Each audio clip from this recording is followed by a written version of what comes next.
আসসালামু আলাইকুম রহমতুল্লাহি ওয়া বারাকাতুহু। সুপ্রিয় শিক্ষার্থীবৃন্দ, আশা করি সবাই ভালো আছো। আগামীকালকে যে তোমাদের পরীক্ষা, প্রিপারেশন আশা করি ভালো হয়েছে তোমাদের। এখন এই অতি সংক্ষিপ্ত সংক্ষিপ্ত এবং রচনামূলক এখান থেকে, অর্থাৎ বইয়ের শেষে যে প্রশ্নগুলো আছে এখান থেকে তোমরা একটু নিজেকে যাচাই করার জন্য চেষ্টা করবা। যেমন আমি একটু খ বিভাগে চলে যাচ্ছি, দ্যাট মিনস সংক্ষিপ্ত প্রশ্নে দেখো। এখানে একটা ভালো প্রশ্ন, V square equal to U square plus 2as। তোমরা জানো যে এইখানে এই চ্যাপ্টারে দুইটা প্রমাণ আছে, একটা S equal to U plus half এর স্কয়ার, একটা V square equal to U square plus 2s। দুইটার মধ্যে কিন্তু একটা অবশ্যই আসবে। এরপরে আছে পরন্ত বস্তুর সূত্র বলি। তারপরে যে একটা প্রশ্ন আছে 13 নাম্বার, এটা তো প্রত্যেকবারই দেয়, প্রত্যেকবার পরীক্ষায় দেয় কিন্তু এটা। তারপরে অভিকর্ষ ত্বরণ কাকে বলে, অভিকর্ষ ত্বরণের যে প্রতিবেদন করো, অভিকর্ষ ত্বরণের রাশিমালা বের করা, যেটা এটা একটা ভালো প্রশ্ন। এখান থেকে যে এটা একটা ভালো প্রশ্ন, প্রত্যেকবারই আসে। এই K equal to half M V square প্রমাণ করা। স্থিতিস্থাপকতার যে হুকের সূত্র, এটা কিন্তু খুবই ইম্পর্টেন্ট প্রশ্ন। তো এরপরে আছে যে প্রমাণ করো যে প্রতিধ্বনি শোনার উৎস এবং পুস্তকের মধ্যে এত হওয়া প্রয়োজন দূরত্ব, এটাও কিন্তু একটা ভালো প্রশ্ন। কিন্তু সবই প্রায় ভালো প্রশ্ন, তবে এগুলো একটু বেশি আসে পরীক্ষায়। আমরা দেখি একটু এরপরে কি আছে। এরপরে আছে দেখো আবারও ভি স্কয়ার আসছে। তোমরা জানো যে ভি স্কয়ার এই প্রশ্নটা, ভি স্কয়ার এবং S equal to U plus half square খুব ইম্পর্টেন্ট। এই যে গতিশক্তির সমীকরণ দেখো নির্ণয় করতে বলছি। একটু আগে বলছিলাম যে E equal to half M V square, এবার দেখো আসছে গতিশক্তির সাধারণ সমীকরণটি প্রতিপাদন করো। তার মানে হচ্ছে ওই E equal to half M V square. কিন্তু তুমি যদি ভুল করে এটা না বুঝতে পারো, গতিশক্তির সাধারণ সমীকরণটি প্রতিপাদন করো মানে হচ্ছে E equal to half M V square.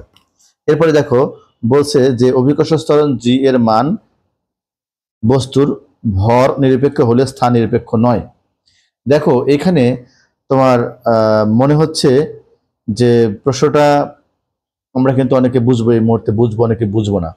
তো সুতরাং এখানে তোমরা একটু দেখতে পারো জি ইকুয়াল টু জি এম ভাগ মূলত আর স্কয়ার, এটাই মূলত কিন্তু এই প্রশ্ন উত্তর। অর্থাৎ অভিকর্ষ ত্বরণ জি এর মান বস্তুর ভর নিরপেক্ষ হলেও স্থান নিরপেক্ষ নয়। দেখো এখানে কিন্তু বস্তুর ভর কিন্তু এখানে নেই, আর তার জন্য এটা বস্তু নিরপেক্ষ। কিন্তু যেহেতু আর এর মান আছে, তাই স্থান নিরপেক্ষ নয়। তার মানে দুইটা প্রশ্নই কিন্তু তুমি দেখলে এখানে যে তোমরা যে দুইটা প্রশ্নই কিন্তু একটু আলাদা টাইপের, সরাসরি বলে দিচ্ছে না কোনটা। এরপরে সেকেন্ড দলের কার্যযোগ্য বের করা, এটা একটা ইম্পর্টেন্ট প্রশ্ন। একটু আগে গতিশক্তির রাশিমালা নির্ণয় করা, আমরা একটু আগে দেখলাম যে গতিশক্তির রাশিমালা নির্ণয় কি, গতিশক্তির রাশিমালা নির্ণয় এবং গতিশক্তির কি এখানে কি বলছে দেখো তো, সাধারণ সমীকরণ। এই গতিশক্তির সাধারণ সমীকরণে যা আর গতিশক্তির রাশিমালা নির্ণয় কিন্তু একই প্রশ্নই। অর্থাৎ দেখো 8-এর 1 নাম্বার, এটাও কিন্তু 8-এর 1 নাম্বার, অর্থাৎ প্রশ্নটা কিন্তু ডাবল করে ফেলেছে। হুকের সূত্র বিবৃতি করো, ব্যাখ্যা করো, ভালো একটা প্রশ্ন। তারপরে যে P equal to H rho G, P equal to H rho G মানে হচ্ছে তরলের অভ্যন্তরে অনুমিত চাপের রাশিমালা নির্ণয় করা। কিন্তু খুবই ইম্পর্টেন্ট প্রশ্ন এগুলো। এরপরে দেখো আবার চলে যাচ্ছি, কৌণিক বেগ রৈখিক বেগের মধ্যে পার্থক্য লেখো। তবে এটা হচ্ছে পরীক্ষা আসে সম্পর্ক স্থাপন করাটা পরীক্ষায় বেশি আসে ইদানিং। এরপরে দেখো এই যে একটা প্রমাণ, এই প্রমাণ কিন্তু থাকবেই, প্রমাণ কিন্তু কোনো মিস নাই। গতিশক্তি কাকে বলে, রাশিমালা নির্ণয়, দেখছো এই প্রশ্ন কিন্তু আবার চলে আসছে। সেকেন্ডারি কার্যকর যোগ্য, দেখো প্রশ্ন আবার চলে আসছে। ঠিক আছে, দেখো P equal to H rho, যেটা আবার চলে আসছে। তার মানে কিছু প্রশ্ন আছে পরীক্ষায় বারবার তারা কিন্তু দেয়, যেমন হুকের সূত্রটি বিবৃতি এবং ব্যাখ্যা করো। অতএব ভয় পাওয়ার কিছু নাই। হ্যাঁ, প্রশ্ন একটু উল্টাপাল্টা হবেই, দু একটা প্রশ্ন সমস্যা হবেই। আবার দেখো তুমি এখানে 11তে দেখো যা ছিল আগের মতোই, ওই যে ওইটা প্রমাণ করা, এই দেখো সম্পর্ক স্থাপন করা 12 নম্বর, এটা এবং এটা খুব ইম্পর্টেন্ট। তারপরে বলছে P equal to S rho G, দেখো এই প্রশ্ন আবার আসছে, এটা প্রমাণ করো যে G equal to G M ভাগ আর স্কয়ার এবং Y equal to F L ভাগ এ এল। দ্যাট মিনস কিন্তু এটাই কিন্তু আবার হুকের সূত্রই কিন্তু। তো এরকম করে তোমরা দেখবা যে মোট অনেক প্রশ্ন তোমরা কমন পেয়ে গেছো, ঠিক এইভাবেই 5-7টা প্রশ্ন কমন পাবা।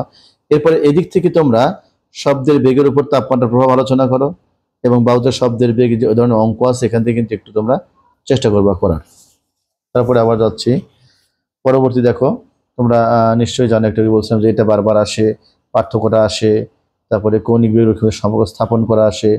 তারপরে হচ্ছে যে নিউটনের মহাকর্ষ সূত্রটি বিবৃতি এবং ব্যাখ্যা করা, অর্থাৎ F equal to G G into m1 m2 ভাগ ডি স্কয়ার বা আর স্কয়ার, যেটাই হোক কিন্তু পরীক্ষা আসে। এবার সেকেন্ড দৈর্ঘ্য কার্যকরী দৈর্ঘ্য আসছে, equal to half M V square আসছে, এদিকে চাপের মান নির্ণয় আসছে, স্থিতি ঘর্ষণ গুণাঙ্ক ট্যানজেন্টের সমান, এটা কিন্তু অবশ্যই আসবে 100% প্রশ্ন একটা, এটা প্রত্যেকবারই পরীক্ষায় দেয় কিন্তু। ঠিক আছে, এরপরে তোমরা আবার এখানে থেকে দেখো যে আবার দেখো প্রমাণ করা, গতিশক্তির সমীকরণ প্রতিষ্ঠা করা। দেখছো অভিকর্ষ স্থান জি এর মান বস্তু নির্ভরশীল স্থান বিকল্প নয়, কিন্তু আবার ওই প্রশ্নটা আসছে, অর্থাৎ জি ইকুয়াল টু জিএম ভাগ আর স্কয়ার, সেকেন্ড দোলকের কার্যকরী দৈর্ঘ্য গতিশক্তি কাকে বলে, অর্থাৎ equal to half M V square, হুকের সূত্রটি কিন্তু আসছে আবারও, অর্থাৎ কিনা ওই যে Y equal to F L ভাগ এ এল, এখানে দ্বিতীয় সূত্র হতে সূত্র প্রতিপাদন করা, দ্যাট মিনস ওই যে ভি ইকুয়াল টু ইউ প্রমাণ করা আর কি। এটা ভালো প্রশ্ন। তরলের মধ্যে চাপের মাসিমালা নির্ণয় করে দেখো, অর্থাৎ বারবার কিন্তু এগুলো আসে এবং অনুপস্থিত তরঙ্গের পার্থক্য কিন্তু পরীক্ষায় ভালোই আসে, খারাপ না।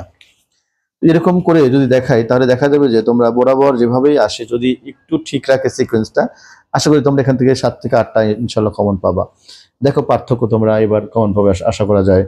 এটা একটা প্রশ্ন আছে, সম্পর্ক আছে, তারপর হচ্ছে অভিকর্ষ স্তরের স্থান নির্ভর করে না, তারপরে বৈশিষ্ট্য, গতিশক্তি কাকে বলা হয়, চাপ নির্ণয় করো, সোনার দূরত্ব কত হবে, এটা কিন্তু সবই ইম্পর্টেন্ট প্রশ্ন। তো যাই হোক, যদি আমি একটু এগুলো আস্তে আস্তে একটু দেখানোর চেষ্টা করি তাহলে কেমন হয় দেখি একটু।